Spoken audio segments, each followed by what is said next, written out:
আসসালামু আলাইকুম রহমতুল্লাহ। কেমন আছেন সকলেই? আশা করি সকলেই ভালো আছেন।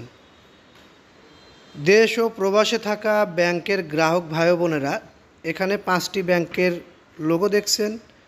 এই 5টি ব্যাংকের গ্রাহক হয়ে থাকলে এই নিউজটি আপনার জন্য অতীব জরুরি। এই সকল ব্যাংকে যাদের টাকা রয়েছে, যাদের শেয়ার রয়েছে, তাদের জন্য এই নিউজটি খুবই গুরুত্বপূর্ণ হতে চলেছে। ব্যাংক 5টি হচ্ছে: ফার্স্ট সিকিউরিটি ইসলামী ব্যাংক, গ্লোবাল ইসলামী ব্যাংক, ইউনিয়ন ব্যাংক এবং এক্সিম ব্যাংক ও সোশ্যাল ইসলামী ব্যাংক। এই 5টি ব্যাংক নিয়ে সরকারের পরিকল্পনা অনুযায়ী একীভূত হতে যাওয়া ইসলামী এই 5 ব্যাংকের বিনিয়োগকারী ও আমানতকারীদের টাকার কী হবে, এই বিষয়ে জাগো নিউজ 24.com একটি মহাগুরুত্বপূর্ণ আপডেট প্রকাশিত হয়েছে। যে নিউজের পরিপ্রেক্ষিতে আপনাদের জন্য আমি এই নিউজটি তৈরি করেছি। ধৈর্য সহকারে পুরো নিউজটি শুনলে আপনাদের টাকা লভ্যাংশ কিভাবে পাবেন, কিভাবে আপনাদেরকে দেওয়া হবে, বিস্তারিত এখানে উল্লেখ করা হয়েছে।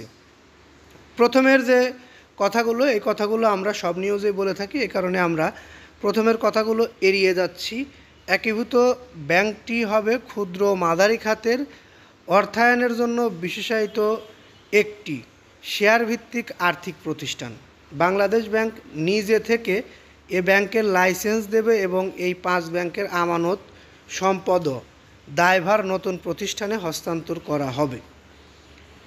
তাহলে একীভূতর কারণে আওতায় থাকা ব্যাংকগুলোর নাম অলরেডি আমি আপনাদেরকে জানিয়ে দিছি।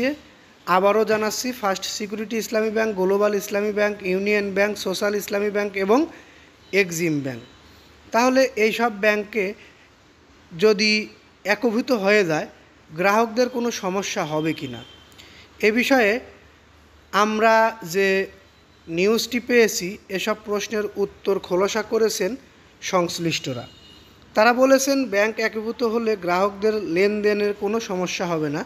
তারা স্বয়ংক্রিয়ভাবে নতুন ব্যাংকটির গ্রাহক হবে। অর্থাৎ আপনাদের এই 5 ব্যাংকের যে কোনো ব্যাংকের অ্যাকাউন্টে যদি টাকা থাকে বা অ্যাকাউন্ট থাকে, স্বয়ংক্রিয়ভাবে নতুন যে ব্যাংকটি তৈরি হচ্ছে, ক্রিয়েট হচ্ছে 5 ব্যাংক মিলে, এই ব্যাংকে ওই অ্যাকাউন্টটি আপনাদের তৈরি হয়ে যাবে। এছাড়া শীর্ষ পর্যায়ে ব্যতীত অন্য ব্যাংকাররা একীভূতকরণের প্রক্রিয়া শেষ না হওয়া পর্যন্ত চাকরিতে বহাল থাকবে। অর্থাৎ এই ব্যাংকের কর্মকর্তা কর্মচারীরা শীর্ষ পর্যায়ে যারা রয়েছে তাদের বিষয়ে সিদ্ধান্ত হয়নি। তাদের বিষয়ে সিদ্ধান্ত হয়নি বলতে তারা হয়তো কিছু পরিবর্তন হতে পারে, কিন্তু যারা শীর্ষ পর্যায়ে ছাড়া চাকরিতে রয়েছেন তারা চাকরিতে বহাল থাকবেন। এ প্রক্রিয়া শেষ হতে অন্তত 3 বছরও লাগতে পারে। অর্থাৎ 3 বছর লাগবে এই প্রক্রিয়াটি শেষ হতে, সেটিও বলা হয়েছে। সাধারণ শেয়ার হোল্ডাররা কীভাবে তাদের শেয়ারের মূল্য পাবে, উদাহরণস্বরূপ আমরা আপনাদেরকে দেখিয়ে দিচ্ছি। একজন বিনিয়োগকারী, তার এক্সিম ব্যাংকে 100টি শেয়ার আছে, যার অভিহিত মূল্য 10 টাকা, কিন্তু এখন বাজার মূল্য 2 টাকা। অর্থাৎ বাজার মূল্য গুণন কয়টি শেয়ার, 100টি শেয়ার ছিল 2 টাকা করে, 200 টাকা। অর্থাৎ আপনার 200 টাকা ব্যাংকে আছে। অন্যদিকে ফার্স্ট সিকিউরিটি ইসলামী ব্যাংকের ধরেন আপনার 200টি শেয়ার আছে, সেখানে আপনি কিনেছেন 10 টাকা করে, কিন্তু বাজার মূল্য এখন 3 টাকা। অর্থাৎ 200 শেয়ার ইন্টু 3 সমান 600 টাকা। এভাবেই ম্যানেজ করা হবে। এই 2 ব্যাংকের একীভূত ব্যাংকের শেয়ার পাবেন তাদের 1:3 অনুপাতে। অর্থাৎ একজনের 200 টাকা, একজনের 600 টাকা। এই 1:3 অনুপাতে আপনাদের শেয়ারের মূল্য হবে। অনেক প্রশ্ন রয়েছে, লভ্যাংশ কী হবে, গ্রাহকদের টাকার কী হবে। আমরা আমানতকারীদের নিরাপত্তা ও সরকারের ভূমিকা সম্পর্কে ডক্টর আহসান এইচ মনসুরের বক্তব্য শুনেছি। তিনি আমানতকারীদের কোনো ঝুঁকি নেই বলেও বলেছেন। সরকার প্রাথমিকভাবে মূলধন দেবে এবং একটি পর্যায়ে তা লাভসহ ফেরত নেবে। তখন সম্ভবত হলে দেশি বিদেশি বিনিয়োগকারীদের হাতে নতুন এই ব্যাংকটি নিয়ন্ত্রণে দেওয়া হবে। যাই হোক, আমরা আপনাদেরকে বোঝাতে সক্ষম হয়েছি আশা করি। আপনারা যারা এই 5টি ব্যাংকের গ্রাহক রয়েছেন তাদের আমানতের টাকার কোনো সমস্যা হবে না।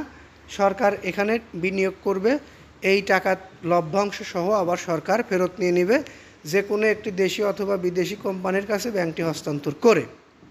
আপনারা আপনাদের টাকা নিয়ে টেনশন করবেন না, যেহেতু বাংলাদেশ সরকারের নিয়োগকৃত বাংলাদেশ ব্যাংকের governor doctor Ahsan H Mansur এরকমভাবে কথাটি তুলে ধরেছে। সেই ক্ষেত্রে আমরা ভয় করি না বললেই চলে। তারপরও আপনাদের একান্তই ব্যক্তিগত ব্যাপার, কি করবেন না করবেন এ বিষয়ে আমার কোনো মতামত নেই। এতক্ষণ ধৈর্য সহকারে নিউজটি শোনার জন্য আন্তরিক ধন্যবাদ জানিয়ে পরবর্তী নিউজ দেখার জন্য আমন্ত্রণ জানিয়ে এখান থেকে নিউজটি শেষ করছি। পরবর্তী নিউজ পেতে চ্যানেলটি সাবস্ক্রাইব করবেন, ভালো লাগলে একটি লাইক দিবেন। আসসালামু আলাইকুম।